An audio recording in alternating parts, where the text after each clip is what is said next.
General Audience number 63 of May 6th, 1981. In the Sermon on the Mount, Christ spoke the words to which we have devoted a series of reflections in the course of almost a whole year. When he explains to his listeners the true meaning of the commandment, "You shall not commit adultery," Christ expresses himself in this way: "But I say to you, whoever looks at a woman to desire her has already committed adultery with her in his heart." Matthew chapter 5, verse 28. It seems that these words refer also to the vast sphere of human culture, especially to those of artistic activity, which we have recently discussed in several Wednesday meetings. Today, we will devote the final part of these reflections to the problem of the relation between the ethos of the image, or of the description, and the ethos of viewing or listening, of reading, or of other forms of cognitive reception by which one encounters the content of the work of art or of audio vision understood in the broad sense.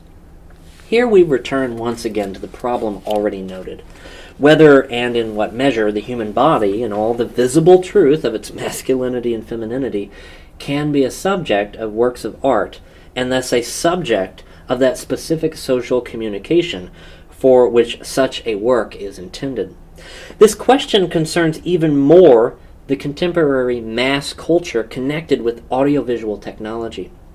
Can the human body be such a model or subject, given that this is connected, as we know, with objectivity without choice, which a little earlier we called anonymity, and which seems to bring with it a serious potential threat to the whole sphere of meanings that belong to the body of man and woman due to the personal character of the human subject and the character of communion of interpersonal relations. One can add at this point that the expressions pornography or pornovision, despite their ancient etymology, appeared in language relatively late. The traditional Latin terminology used the word obscena, thereby indicating everything that must not find itself before the eyes of spectators, that must be surrounded by fitting discretion, that cannot be presented without any choice to human view. When we ask the above question, we realize that de facto, in the course of whole epochs of human culture and artistic activity, the human body has been and is such a model or subject of works of visual art, just as the whole sphere of love between man and woman also connected with it. The reciprocal self-giving of masculinity and femininity in their bodily expression has been, is, and will be the subject of literary narrative. Such a narrative found its place also in the Bible, above all in the text of the Song of Songs, which we will have to take up on another occasion. See TOB Audiences 108 to 113. Indeed, one must note that in the whole history of literature or art, in the history of human culture, this subject seems to be particularly frequent and is particularly important. In fact, it concerns a problem that is in itself great and important. We have shown this from the beginning of our reflections, following the footsteps of the biblical texts, which reveal to us the right dimension of this problem, namely the dignity of man in his male and female bodiliness, and the spousal meaning of femininity and masculinity inscribed in the whole interior and, at the same time, visible structure of the human person. Our earlier reflections did not intend to cast doubt on the right to this subject. Their goal is simply to show that its treatment is connected with a particular responsibility, whose nature is not only artistic, but also ethical.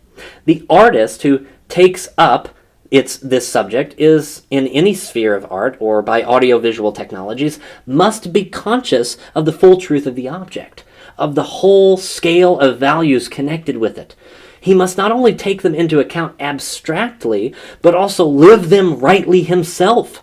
This requirement corresponds also to that principle of purity of heart, which must, in determinate cases, be carried over from the existential sphere of attitudes and forms of behavior to the intentional sphere of artistic creation or reproduction. It seems that the process of such creation intends not only an objectification of the model, and in some way a new process of materializing, but at the same time an expression in such an objectification of what one can call the artist's creative idea, in which his inner world of values, and thus also his way of living the truth of his object, manifests itself. In this process, there is a characteristic transfiguration of the model or the matter, and particularly of that which man is, namely the human body, in the whole truth of its masculinity and femininity. From this point of view, there is a very important difference, for example, between painting or sculpture and photography or film.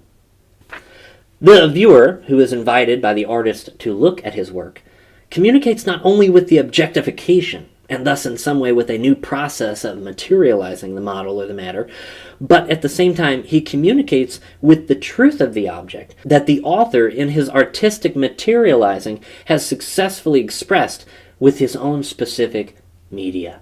In the course of the various epochs from antiquity down, and especially in the great period of classical Greek art, there are works of art whose subject is the human body in its nakedness, the contemplation of which allows one to concentrate in some way on the whole truth of man, on the dignity and beauty, even suprasensual beauty, of his masculinity and femininity.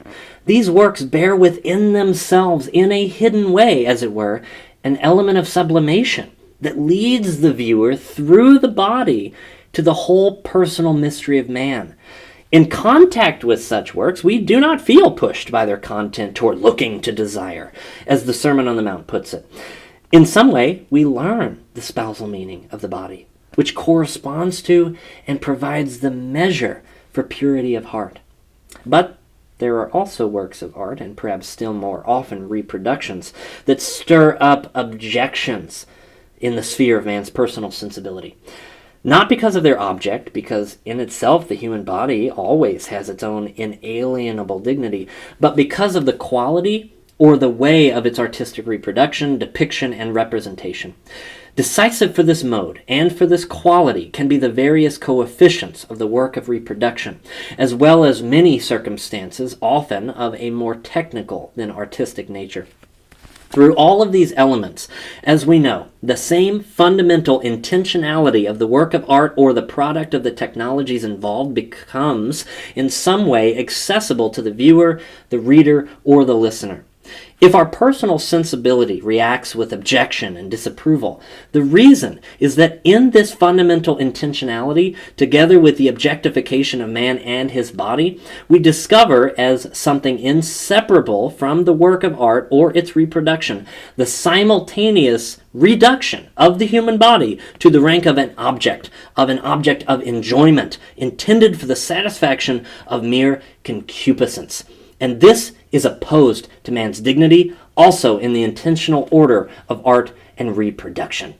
By analogy, one should apply the same point to the various fields of artistic activity, in each case according to its specific character, and likewise to the various audiovisual technologies. Paul VI's encyclical Humanae Vitae underlines the necessity of, quote, creating a climate favorable to education and chastity, and he thereby intends to affirm that living the human body in the whole truth of its masculinity and femininity must correspond to the dignity of that body and to its meaning in building the communion of persons. One can say that this is one of the fundamental dimensions of human culture, understood as an affirmation that ennobles everything that is human. This is why we have devoted this brief sketch to the problem, which can, in synthesis, be called the ethos of the image. The image in question serves in a singular way to make man visible, understanding that phrase in the more or less direct sense. The sculpted or painted image expresses man visually. A play or ballet expresses him visually in another way. Film in yet another. Even a literary work intends, in its own way, to arouse inner images by making use of the wealth of human imagination or memory. What we have called ethos of the image cannot be considered in abstraction from the correlative component, which one would have to call the ethos of seeing. The whole process of communication is contained between these two components, regardless of the vastness of the circles described by this communication, which in this case is always social. The creation of the climate favorable to education and chastity contains these two components.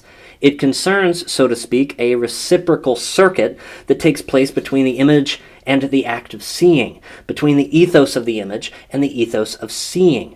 Just as the creation of the image, in the wide and differentiated sense of the term, imposes on the author, artist, or reproducer obligations not only of an aesthetic but also of an ethical character and nature, so also looking, understood in the same broad analogy, imposes obligations on the recipient of the work.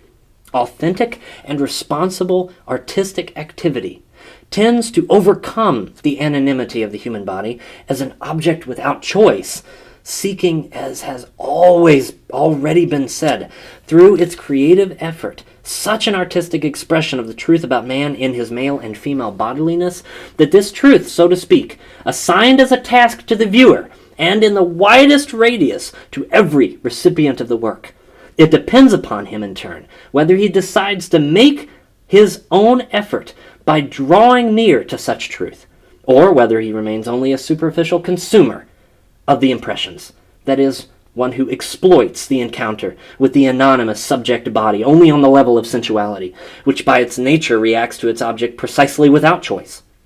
Here we conclude this important chapter of our reflections on the theology of the body. The point of departure of which were the words Christ spoke in the Sermon on the Mount, words that are valid for man at all times and in all places, for his historical man, and for every one of us.